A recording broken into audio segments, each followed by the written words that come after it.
Is the reason the US is backing Israel's war against Gaza full force because of a trade route? So lately there has been some talk of what is known as the Ben Gurion Canal project, which would essentially be an alternative trade route created through Israel-Palestine, which would be inorganically carved out of the earth in order to essentially replace Egypt's Suez Canal, which of course is crucial to international shipping at this point and would bring in great revenue for the Israelis. In fact, after Israel and the United Arab Emirates normalized ties in 2020, there was a lot of talk about bringing this project to the forefront of the economic cooperation between the United Arab Emirates and Israel. Then in 2021, there was a lot more chatter about this perhaps going forward, as the United Arab Emirates and Israel did want to try and reap the benefits in that moment of perhaps providing an alternative trade route to the Suez Canal. But unfortunately, there were many issues at hand, including the environmental costs, and of course as well the fact that Saudi Arabia had not normalized ties with the Israelis, and in order to make such a project work without any problems, especially due to the waterways which ships would have to pass through to go and enter this canal, Saudi Arabia was going to have to normalize ties.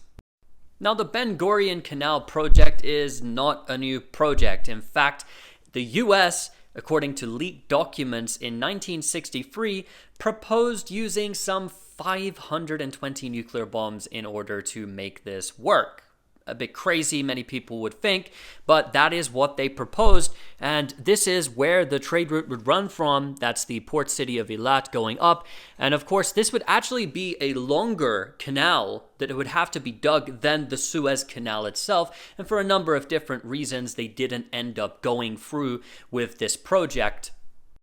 However, something that was being actively discussed prior to the October 7 Hamas attack on the Israelis was the possibility of creating a land route which would run through the Israeli-occupied territories up through the port of Haifa into Europe, and that was being called the India-Middle East-Europe Economic Corridor, and this route would have revolutionized trade. It would have involved as well perhaps pipelines which would have come into it, and this was a major item on the agenda of the G20 summit in September. And this was something the United States really wanted to bring in order to shape what Benjamin Netanyahu called at the United Nations General Assembly recently the New Middle East.